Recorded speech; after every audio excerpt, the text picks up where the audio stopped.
नमस्कार दोस्तों, आज हम कक्षा 12 की पोएम द स्नेयर पर चर्चा करने जा रहे हैं। द स्नेयर की रचना जो है वो जेम्स स्टीफेंस ने की थी।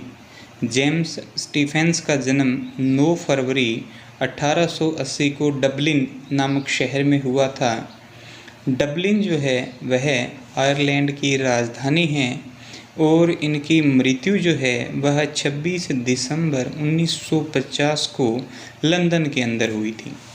अगर हम जेम्स स्टीफेंस की बात करें तो इन्होंने अपना जीवन का जो प्रारंभिक काल है वह झुग्गी झोंपड़ियों के अंदर ही व्यतीत किया और बाद में इन्होंने स्टेनोग्राफर की नौकरी की।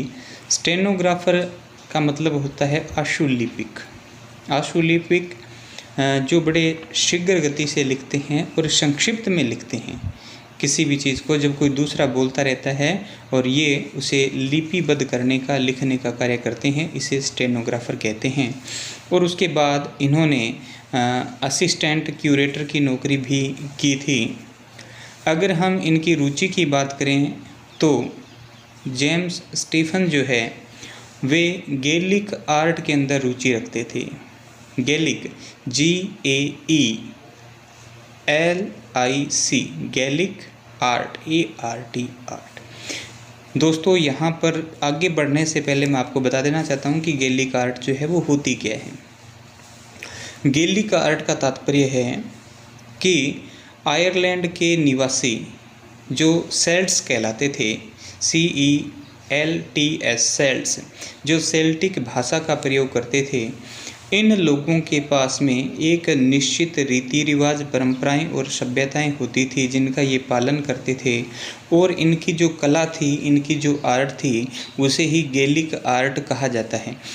चूँकि ये आयरलैंड से संबंधित हैं और जेम्स स्टीफेंस का जन्म भी आयरलैंड के डबलिन में हुआ है, अतः स्वाभाविक सी बात है कि गैलिक आर्ट के अंदर इनकी रुचि रही थी। और साथ ही साथ ये लिटरेचर के अंदर रुचि रखते थे और कल्चर के अंदर भी रुचि रखते थे।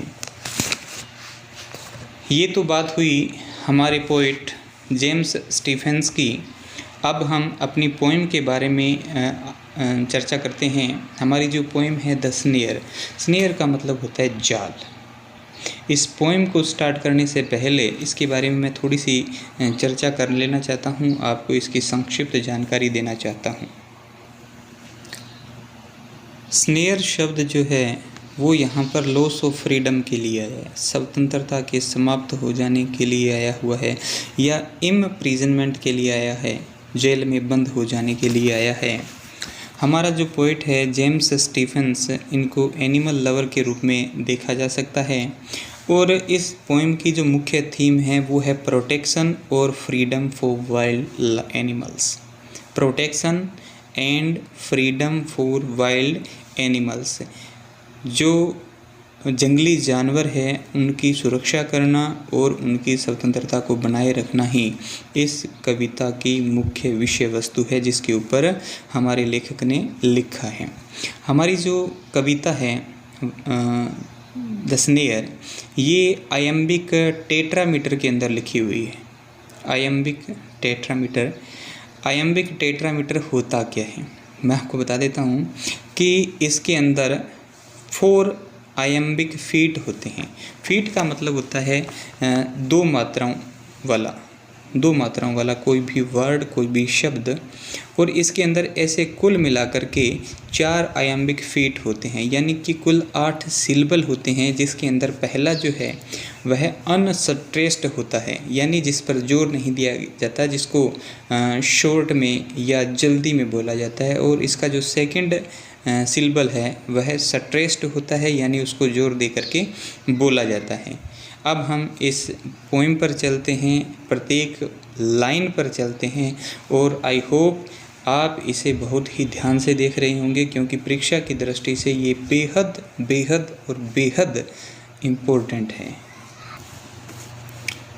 इसकी प्रथम पंक्ति कहती है, I hear a sudden cry of pain. Pain के बाद में इंटरजेक्शन का प्रयोग हुआ है। दोस्तों, आप लोग इंटरजेक्शन तो जानते ही होंगे। इंटरजेक्शन कहाँ प्रयुक्त होता है? इंटरजेक्शन का प्रयोग होता है जब हम किसी विषय पर आश्चर्य व्यक्त करते हैं, तब जा कर के इंटरजेक्शन का प्रयोग किया जाता है। इसका मतलब कि हमारा जो लेखक है जेम्स स्टीफन, उसे आश्चर्य हो रहा है। क्या आश्चर्य हो रहा है? I hear a sudden cry of pain, कि मैं जो है वह अचानक ही एक दर्द भरी चीख को सुनता हूँ। पेन, दर्द। There is a rabbit in a snare, snare कहते हैं फंदे को, जाल को। रेबिट कहते हैं खरगोश को, जो बड़ा प्यारा सा जानवर होता है। There is a rabbit in a snare, कि वहाँ जाल के अंदर एक खरगोश है। Now I hear the cry again, now अब, आई हियर मैं पुनः सुनता हूँ, द क्राई अगेन उसी चीख को दोबारा सुनता हूँ। But I can not tell from where, लेकिन मैं नहीं बता सकता कि ये चीख, ये आवाज़ कहाँ से आ रही है। अब आप इस स्टेंजा की चारों पंक्तियों को देखें। इसका फर्स्ट लाइन का अंतिम वर्ड है पेन, सेकंड का स्नेयर, थर्ड का अगेन और फोर्थ का वेयर। तो इसकी राइम स्कीम है वो है ए बी। इसकी राइमिंग जो है वह बड़ी ही मज़ेदार है दोस्तों, इस पर थोड़ा सा आप लोगों ने ध्यान देना है। तो यहाँ पर प्रथम स्टेंजा, फर्स्ट स्टेंजा हमने देखा कि हमारा जो लेखक है वो ये कहता है, आश्चर्य व्यक्त करते हुए कहता है कि अचानक ही मैं एक दर्द भरी चीख को सुनता हूँ। आपको यहाँ बता देते हैं, there is a rabbit in a snare. लेखक को पता चल जाता है कि ये जो चीख है वो किसकी है? वह एक खरगोश की है जो फंदे में फंसा हुआ है। दोस्तों बहुत ही कम लोग ये बात जानते हैं कि खरगोश जो है वह मोस्टली तभी आवाज़ करते हैं जब वो किसी मुसीबत के अंदर या संकट के अंदर होते हैं। तो हमारा जो लेखक है वह एनिमल लवर्स है और उसे इन बातों की अच्छी जानकारी है, इसलिए वो कहता है there is a rabbit in a snare, कि एक खरगोश कहीं जाल में है। Now I hear the cry again, अब मुझे वह चीख पुनः सुनाई देती है। But I can not tell from where, लेकिन मैं बता नहीं सकता कि ये आवाज़ जो है वह कहाँ से आ रही है। दोस्तों अब हम बढ़ते हैं दूसरे की स्टेंजे की तरफ। फर्स्ट स्टेंजा की लास्ट लाइन को रिपीट करते हुए लेखक लिखता है, but I can not tell from where, मैं नहीं बता सकता कि आवाज़ कहाँ से आ रही है। He, he is calling out for aid, calling out का मतलब होता है पुकारना। एड, AID, एड का मतलब होता है सहायता के लिए। फ्रेंड्स यहाँ पर रेबिट के लिए ही शब्द का प्रयोग हुआ है। अमूमन हम जानते हैं यहाँ पर ही शब्द का प्रयोग करने का मतलब ये है कि हमारा जो लेखक है वह रेबिट के प्रति सिंपैथी दर्शा रहा है, उसे सहानुभूति दर्शा रहा है। नेक्स्ट लाइन में कहता है क्राइंग, क्राइंग का मतलब चीखना। On the frightened air, frightened FRIGHTENED,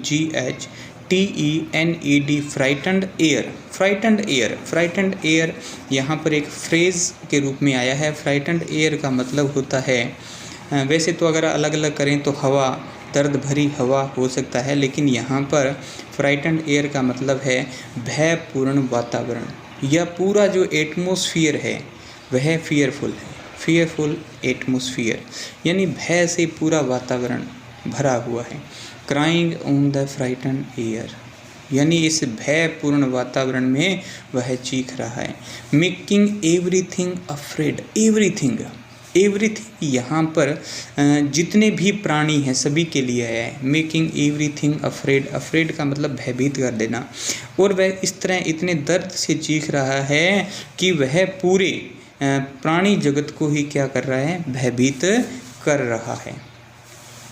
इसकी राइम स्कीम देख लें। इसका फर्स्ट लाइन का अंतिम वर्ड है वेयर, जो एयर के साथ में मैच हो रहा है, एड अफ्रेड के साथ में। इनकी जो ट्यूनिंग है, इनकी जो ध्वनि है वो अंतिम शब्दों की पहले और तीसरे की मिल रही है, दूसरे और चौथे की मिल रही है। अतः इसकी राइम स्कीम जो है वह हो जाएगी BC,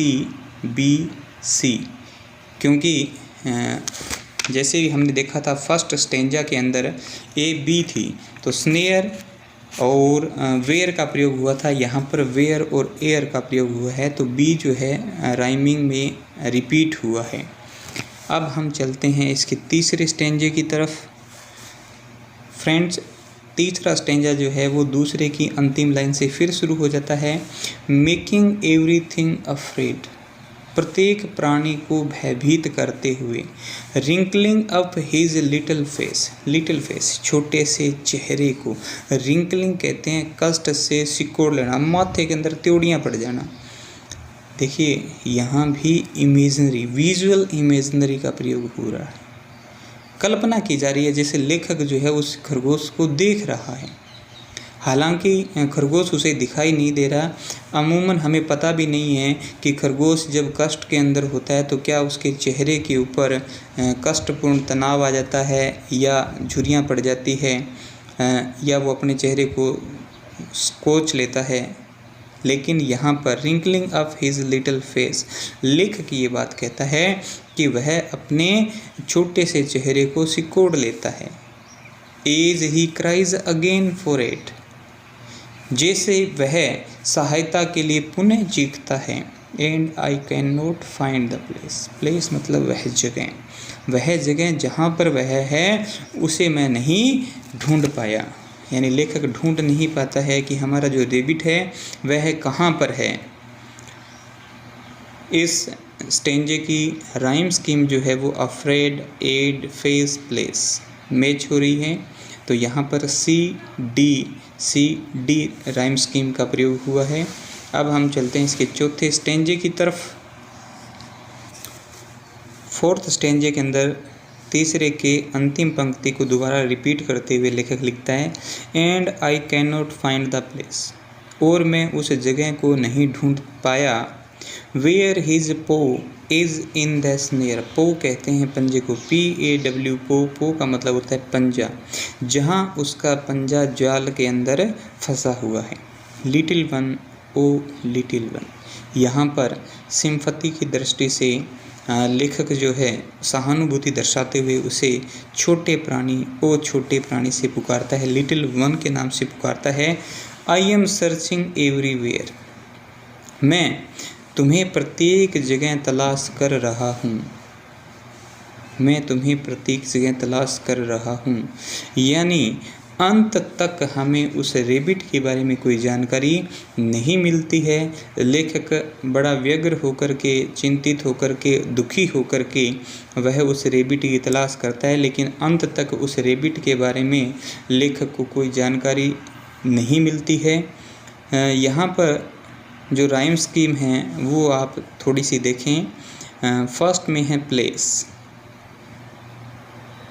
सेकंड स्नेयर जो वेयर के साथ में मैच हो रही है, और थर्ड जो लाइन है उसमें आया है वन। तो इसकी जो राइम स्कीम है वो है DBAB, यानी कि सेकंड और फोर्थ की राइम स्कीम है वो मैच हो रही है, लेकिन फर्स्ट और थर्ड की मैच नहीं हो रही है जो D और A है। तो दोस्तों ये थी राइम स्कीम।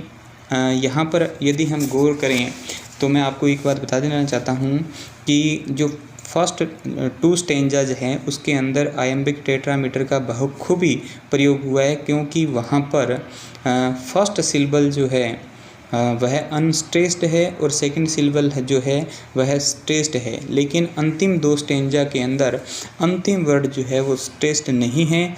क्यों नहीं है, इसके पीछे कारण ये है कि लेखक शायद दुखी हो जाता है, वह अपनी सिंपैथी और सैडनेस जो है वह रेबिट के प्रति दिखाना चाहता है। और साथ ही साथ एक विशेष बात जो मैं आपको बता देना चाहता हूँ कि अंतिम जो स्टेंजा है वो भी आयम्बिक के अंदर ही लिखे गए हैं, यानी 4 सिलेबल का प्रयोग हुआ है। तो दोस्तों ये थी poem. Thanks for watching, please subscribe the channel. Thank you very much.